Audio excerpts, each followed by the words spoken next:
বাজারে আমাদের একটা রাজনৈতিক সম্মেলন। আপনারা জানেন ইতিমধ্যে বিভিন্ন অঞ্চলের নেতৃবৃন্দ এখানে এসে পৌঁছেছে। এখানে উপস্থিত আছেন ক্যানিং ২ নম্বর ব্লকের সভাপতি আশরাফ মোল্লা সাহেব। এখানে বিভিন্ন অঞ্চল থেকে আইএসএফ এর যারা নেতৃত্ব এসেছেন সবাইকে আমার পক্ষ থেকে আন্তরিক শ্রদ্ধা ভালোবাসা জানাই। আপনাদের মনে রাখতে হবে অনেকেই অনেক ধরনের কথা, এবারে নির্বাচনে কি হয়েছে আর কি হয়নি সেটা নিয়ে সবার ভাবা উচিত আছে। আর একটা কথা আমি সবার কাছে অনুরোধ রাখবো, 2021 নিয়ে আমাদের বলার কিছু নেই। 2021-এর পাঠ শেষ হয়েছে, 2026 শেষ হয়েছে। তারপরে এখন এগিয়ে যাওয়ার চিন্তা ভাবনা সবার করতে হবে যে আমরা কিভাবে এগিয়ে আইএসএফ সিপিএম যৌথভাবে আমরা কিভাবে আগামী দিন এগিয়ে যাব, দলকে শক্তিশালী করব, দলের ঝান্ডা কাঁধে নিয়ে আমরা লড়াই করব, এই মানসিকতা তৈরি করতে হবে। কেউ যদি মনে করে যে আমি দলের সাথে থাকবো না, বাড়ি বসে আমি আইএসএফ এর পুরনো কর্মী, আমারে ডেকে আনতে হবে, ডেকে না আনলে আমি দলে থাকবো না, এই সব কথা বলে কেউ যদি বাজার গরম করে, এখন সেই দিন নেই যে কাউকে ডেকে এনে বাজারে মঞ্চে তুলে বক্তব্য রাখতে দিতে হবে। এরকম জায়গা এখন আইএসএফ এর নেই। এটা ভাবতে হবে যে ক্যানিং পূর্ব এখন একটা শক্তিশালী জায়গায় আছে। আমরা যদি মনে করি আমরা তো এখানে সব অঞ্চলের লোক ডাকিনি, ওই একজন ভদ্রলোক বলে গেল এই কটা লোক কেন, আমরা তো সব অঞ্চলের লোক ডাকিনি। তারপরে কিছু কিছু নেতৃত্বরা এসছে, অঞ্চল নেতৃত্বরা, তারা একা একা চলে এসছে, কোন কর্মীদের সাথে করে নিয়ে আসেনি। একটা কথা মনে রাখতে হবে, দলকে শক্তিশালী করতে গেলে দলের ঝান্ডা হাতে নিয়ে, দলের ঝান্ডাকে ঘাড়ে নিয়ে আইএসএফ এর নেতৃত্বরা যখন রাস্তায় নামে, এখন হাজারে হাজারে মানুষ নেতৃত্বের পিছনে থাকে। কিন্তু একটা কথা মনে রাখতে হবে যে আমি নেতা, আমি নেতৃত্ব দেবো আর কাউকে বলবো না, এটা হতে পারে না। আজকে এখানে আরো বেশি লোক হওয়ার কথা ছিল, কিন্তু সেইভাবে সঠিকভাবে মানুষের কাছে বার্তা পৌঁছয়নি। তাই একটা কথা আপনাদের মনে রাখতে হবে যে আমাদের আইএসএফ সিপিএম যে সেকুলার ইন্ডিয়ান সেকুলার ফ্রন্ট, আমরা একসাথে বিধানসভায় লড়াই করেছি, কিন্তু এখন বিভিন্ন জায়গায় দেখছি যে সিপিএমরাও আলাদাভাবে তারা মিটিং মিছিল করছে, তাতে কোনো অসুবিধা নেই। যার চিন্তা ভাবনা যার যেরাম থাকবে, আগামী পঞ্চায়েতকে সামনে রেখে আমি সিপিএম এর বন্ধুদের বলবো যে আমাদের সাথে যখন ঐক্যবদ্ধ সারিবদ্ধ ভাবে আমরা জোট করে ক্যানিং পূর্ব বিধানসভায় লড়াই করেছি, আগামী পঞ্চায়েত নির্বাচনে আমরা চাই এখানে জোট করে নির্বাচন করে এই মাস যারা হারবাদ, যারা আজকে এখান থেকে বেশ কিছু ছেলেরা সকালে আইএসএফ বিকেলে বিজেপি করছে, সেগুলো আপনাদের নজর রাখতে হবে যে আমাদের ঝান্ডা আইএসএফ এর ঝান্ডা ঘাড়ে থাকবে আর বিজেপির ঝান্ডা ঘাড়ে করে নিয়ে ঘুরবে, এটা হতে পারে না। সকালে আইএসএফ করবেন আর বিকালে বিজেপি করবেন, এইরকম লোক আমাদের চিহ্নিত করতে হবে। আমরা জীবন মরণকে বাজি রেখে আমাদের লড়াই হবে পঞ্চায়েত নির্বাচনে, ইঞ্চিতে ইঞ্চিতে লড়াই হবে, 1 ইঞ্চি মাটি আইএসএফ। তাই আমরা এখন থেকে প্রতিটা এলাকায় এলাকায় পৌঁছতে হবে, প্রতিটা এলাকায় এলাকায় নেতাদের মতো কাজ করতে হবে। আমি মঞ্চে এসে বসে থাকবো, আমার কাছে 10টা লোক নেই, এইসব নেতৃত্বের আমাদের প্রয়োজন নেই। নেতৃত্বের জায়গায় থাকবে নেতা, মানুষ ঠিক করবে, মানুষ ঠিক করে যারা নেতা বলবে সে নেতা হবে, এটা মাথায় রাখতে হবে। আমার অনেকগুলো প্রোগ্রাম আছে এখনো, তাই আমি আগে থেকে বলে দিচ্ছি, কেন অনেকগুলো প্রোগ্রাম একটা টাইমই প্রোগ্রামগুলো দেওয়া হয়ে গেছে। আমাদের এই প্রোগ্রামটা লাস্টে দেওয়া হয়েছে, তার আগে কিন্তু চন্দনসর 1-2-তে 2টো প্রোগ্রাম আমাদের সেখানে রেডি করা ছিল, রেডি আছে, সেখানেও দিয়ে আমার প্রোগ্রাম শুরু করতে হবে।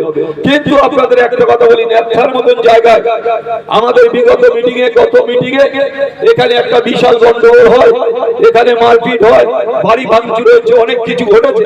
কিন্তু আমরা বলবো এখানকার যারা নেতৃত্ব, আমাদের যারা বলিষ্ঠ নেতৃত্ব, তাদের বেশ কিছু নেতৃত্বকে কেস দেওয়া হয়েছে। কারা কেস দিয়েছে, কারা চক্রান্ত করেছে, আমি নেতার যারা আইএসএফ এর কর্মী আছে তাদের বলবো খুঁজে বের করতে হবে যে কারা তাদের কেস দিয়েছে, কারা তাদের কেস দিয়েছে।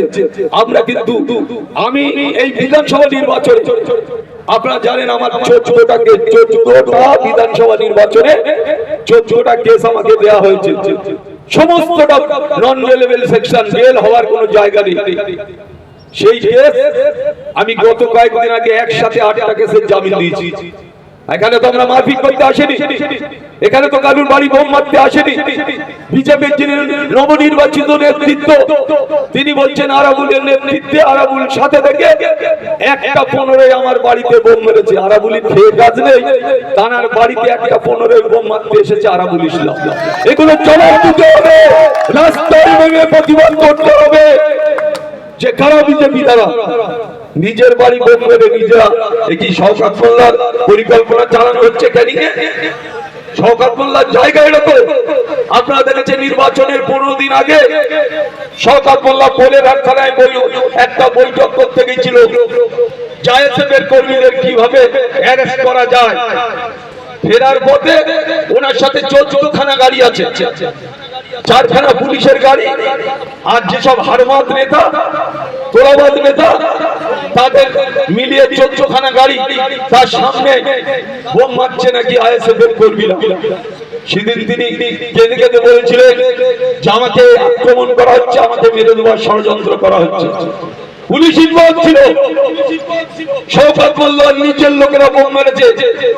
5 জনকে 20-25 হাজার টাকা দেওয়া হয়েছে 5 জন বোম মারা লোককে। কি বললো পুলিশ, কি বললো শওকত মোল্লা, যে নির্বাচনের আগে আমাকে মেরে দিতে পারে। তাই সেদিন মুখ্যমন্ত্রী লাভ করে পড়ে শওকত মোল্লার 39 জন দেহরক্ষী পাঠালো, 39 ছিল বোধহয় 18, সব মিলিয়ে 39 জন 4খানা গাড়ি দিল। ভাবা যায় উনি কি কেন্দ্রীয় মিনিস্টার না উনি কি রাজ্যের বড় মিনিস্টার, যে একজন মাত্র তার 39 জন সিকিউরিটি। এটা তৃণমূলের দল, তৃণমূলের মমতা বন্দ্যোপাধ্যায়ের দল বলে আজকে শেষ হয়ে গেছে। আজকে মমতা বন্দ্যোপাধ্যায় রাস্তায় রাস্তায় ঘুরে বেড়াচ্ছে, আগামী দিন তৃণমূলটা উঠে যাবে এখান থেকে। আজকে অপদর্থ নির্লজ্জ যারা, যাদের ভাষা জ্ঞান নেই, যাদের নেই, আজকে যারা মানুষকে খুন করেছে, মানুষের উপরে রোলার চালিয়েছে, আজকে সেই সব তৃণমূলের নেতারা কোথায়? আমাদের নেতৃত্বের কাছে বলবো, যারা হারমোন ক্যানিং পূর্ব যারা জ্বালিয়েছে, যারা ক্যানিং পূর্বের মানুষকে গণতন্ত্র ফিরে দিতে পারেনি, সেই সব নেতারা হামাগুড়ি দিয়ে আমাদের দলে আসার চেষ্টা করছে। আমি নেতাদের বলবো যে চিন্তা ভাবনা করে দলীয় নেতৃত্বের সাথে কথা বলে তারপরে সেই হারমানদের দলে নিতে হবে। একটার পর একটা জুলুম করেছে, আবার আমাদের দলে ঢুকে তারাই সামনে জুলুম করবে। ক্ষমতা নিতে আটকানো, তারা জানে কারে পয়সা দিলে কি হবে, আর কে আইএসএফ এর নেতা কাকে পয়সা দিলে আমি আবার আইএসএফ এর বড় নেতা হতে পারবো। তাই একটা কথা মনে রাখতে হবে, যত বড়ই নেতা হোক আর যত বড়ই লাঠের মাঠ হোক, আমরা প্রতিটা ক্ষেত্রে দেখে নেব যে মানুষ কাদের উপরে ভরসা রাখে, মানুষ কাদের চায়, কে সেই এলাকার নেতা হলে মানুষ তাকে পছন্দ করবে। আমরা এটা এখন থেকে আমাদের নজরে আসছে। আমরা এখন থেকে চিন্তা ভাবনা করছি যে আমরা যারা নেতৃত্ব দিয়েছি 2026, আজকে সেই লোকগুলো তারা যেভাবে জান বাজি রেখে লড়াই করেছে, কিছু নেতারা, বসে থাকা নেতারা 26-এর পর যখন দেখছে হাওয়া ভালো, এখন আমাদের দলে ঢুকে আমাদের দলে বিশৃঙ্খলার চেষ্টা করছে। সেটা বরদাস্ত করা হবে না, এটা সবার জেনে রাখা উচিত। কান খুলে আমরা লড়াই করবো, আমরা মার খাবো, আমরা কেস খাবো, আমাদের বুকে গুলি লাগবে। আর কিছু নেতা পিছন থেকে হাওয়া দেবে, আমি ভাই এই করেছি, আমি ভাই ওই করেছি, আমি অমুক নেতা, আমি 2021 সালে আমার জীবন বেঁচে গেছিল। এইসব কথা বলে বাজার গর্ব করা যাবে না। আমাদের নেতৃত্ব, সামনে নেতৃত্ব 2026-এ যারা নেতৃত্ব দিয়েছে তাদের সাথে থেকে পিছনে নেতৃত্ব দিতে হবে। তারপরে তারা দলকে যদি মানে, দলকে গ্রহণ করে তাদের পিছনে রাজনীতি করতে হবে। তাই মনে রাখতে হবে, এই দল নওশাদ সিদ্দিকী, আব্বাস সিদ্দিকী ভাইজানের দল, আমরা তাদের সামনে রেখে আজকে এই দলকে আমরা এগিয়ে নিয়ে যেতে চাই। আজকে পঞ্চায়েত আমাদের ব্লকে একটা প্রোগ্রাম ছিল, কৃষির প্রোগ্রাম। নওশাদ ভাই সাহেব এসেছিলেন, তিনি পরিষ্কার বলেছে যে আরমান সাহেব কে কি করছে দেখার ব্যাপার নয়, যারা সঠিক নেতৃত্ব, যারা দলটা করতে গিয়ে 2026-এ যাদের উপরে আক্রমণ, যাদের উপরে ঝড় এসেছে, সেই সব লোকেদের একটাও ছাড়া যাবে না। তাদের পাশে রেখে আপনি লড়াই করুন। লড়াইয়ে সম্পূর্ণ মদত, সম্পূর্ণ সহযোগিতা ভাইজান নিজে বলে চাচ্ছে আমাকে। আর কিছু নেতৃত্ব আমি একেবারে জোর গলায় বলতে পারি, কিছু নেতৃত্ব আমাদের দলকে ভাঙিয়ে আমাদের দলের ক্ষতি করার চেষ্টা করছে। তাই আমি বলবো, এখানকার যারা আমার তৃণমূল কংগ্রেসের সৈনিক, যারা এখানে তৃণমূল কংগ্রেসটা আঁকড়ে ধরে ঘাড়ে ঝান্ডা নিয়ে যারা লড়াই করছে, তারা আমাদের দলের সৈনিক থাকবে। আইএসএফ এর সৈনিক, আমি মাঝে মাঝে তৃণমূলটা অনেকদিন করেছি, ভুলে যাচ্ছি। তা যাই হোক, আইএসএফ এর যারা সৈনিক, যারা ঝান্ডাটা ঘাড়ে করে এখানে লড়াই করেছে, আমরা তাদের ঘাড়ে করে নিয়ে লড়াই করতে চাই, আমরা তাদের পাশে সাথে নিয়ে লড়াই করতে চাই। আর আমি এখানকার নেতৃত্বের কাছে আবেদন রাখবো যে বেশ কিছু মানুষ তারা বলছে আমরা বিজেপি, আবার বেশ কিছু মানুষ, সেই মানুষের একটা অংশ বলছে আমরা আইএসএফ। এইগুলো আমাদের দেখে নিতে হবে নিখুঁত ভাবে, যাতে দল আগামী দিনে যারা নেতৃত্ব, যারা লড়াই করছে, যারা লড়াই এখনো ঝান্ডাকে কাঁধে নিয়ে এগিয়ে যাচ্ছে, তাদের বীর সম্মান দিয়ে, তাদের সম্মান ক্যানিং পূর্ব বিধানসভার মানুষ হিসাবে বা ক্যানিং পূর্ব বিধানসভার ক্যান্ডিডেট হিসাবে আমি পরিপূর্ণভাবে তাদের পূর্ণ দায়িত্ব দিতে চাই। কেন? তারা বেঈমানি করবে না, তারা বেঈমান নয়। আর কিছু লোক দলে থেকে বেঈমানি করবে, কারবারি করবে, আমরা তাদের পদস্থ করব না। আমরা জানি এই ক্যানিং এ কারা কারা তৃণমূলের হয়ে সন্ত্রাস করেছে, কারা কারা ভেটি দখল করেছে, বাড়ি দখল করেছে, উচ্ছেদ করেছে, সেটা আমাদের নখ দর্পণে আছে, সেটা আমার নখ দর্পণে আছে। তাই আপনাদের কাছে বলবো যে এই নেত্রার মতন একটা জায়গা অত্যন্ত গুরুত্বপূর্ণ জায়গা বলে আমি মনে করি।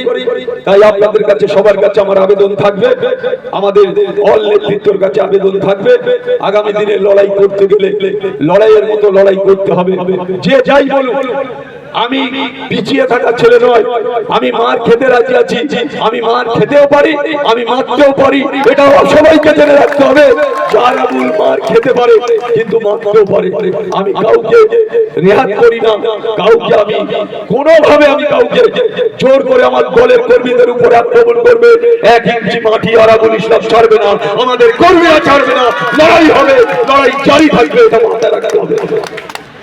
আমরা শুধু চুরিয়াখাতে আমরা বসে নেই। আমি ওসিকে বলছিলাম যে বিজেপি এখানে মিছিল করবে, তাদের পারমিশন লাগবে না, আর আরাবুল মিছিল করলে পারমিশন দেওয়া হবে না। আজকে আমরা পারমিশন ছাড়াই মিটিং করছি। প্রশাসন যদি মনে করে আইএসএফ এর নেতৃত্বকে দমিয়ে রাখবে, আগামী দিনে বৃহত্তম আন্দোলন হবে প্রশাসনের বিরুদ্ধে, এটা জেনে রাখতে হবে। কিছু করলাম না, 14খানা কেস।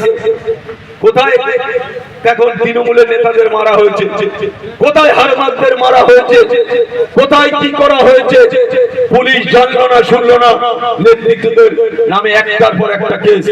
এটা আমি প্রশাসনের কাছে বলবো, হুঁশিয়ারি নয়, আপনাদের বোঝানোর জন্য বলছি।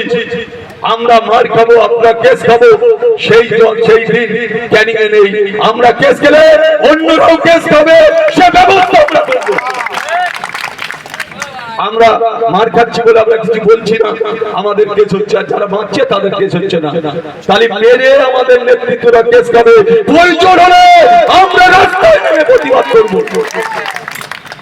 আজকে একটার পর একটা জায়গায় প্রোগ্রাম করতে গেলে বাধা। কেন? কিসের বাধা? কোন আইন আছে একটা দল প্রোগ্রাম করবে আর একটা দল প্রোগ্রাম করবে না? প্রতিদিন কন্টিনিউ আমাদের প্রোগ্রাম থাকবে। দেখি আমাদের সাথে কারা লড়াই করে, তারা প্রতিদিন মিছিল করছে, প্রতিদিন ঝান্ডা ঘাড়ে করে নিয়ে ঘুরে বেড়াচ্ছে রাস্তায়। 10 জন 3 আইএসএফ এর মিটিং করা যাবে না। কেন? না, তাদের মিছিল আছে। মিছিল তো সবারই আছে, সবারই থাকবে। আমরা কেন পারমিশন পাবো না? আমরা কেন মিটিং মিছিল করতে পারবো না?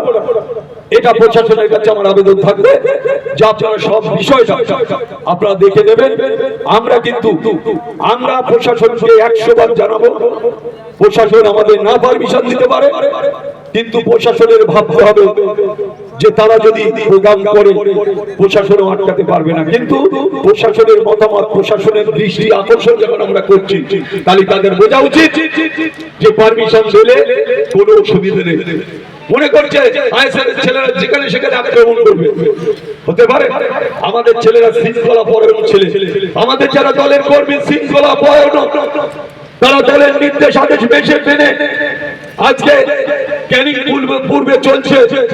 আমরা যদি মনে করতাম কেস খেয়েছি, এত যারা আমাদের কেস দিয়েছে আমরা কিন্তু তাদের ধরে এনে খুঁটিতে বেঁধে রাখতে পারতাম, সেখানে আজকে উল্টা করিনি।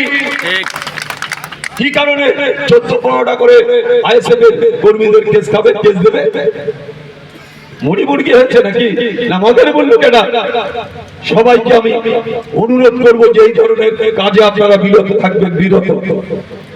শুধু আপনাদের কাছে করে করে আবেদন রাখবো যে আজকে নিন্দার বাজারে আমরা এই জনসভার মধ্যে দিয়ে আমরা ক্যানিং পূর্বের একটা বার্তা আপনাদের কাছে পৌঁছে দিতে চাই।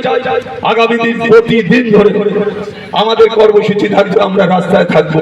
দেখি আমাদের সাথে কারা লড়াই করে, দেখি আমাদের সাথে আইএসএফ এর কর্মীদের সাথে, নেতাদের সাথে কারা আসে, আমরা এটা দেখতে চাই। তাই আমি বলবো যে আপনারা ধৈর্য ধরে মিটিং শুনবেন, অনেক বক্তা এখনো আছে। আমি এখন আপাতত চন্দনসরে যাব, সেখানে মিছিলের কাজ শুরু করতে হবে, বহু লোক দাঁড়িয়ে আছে।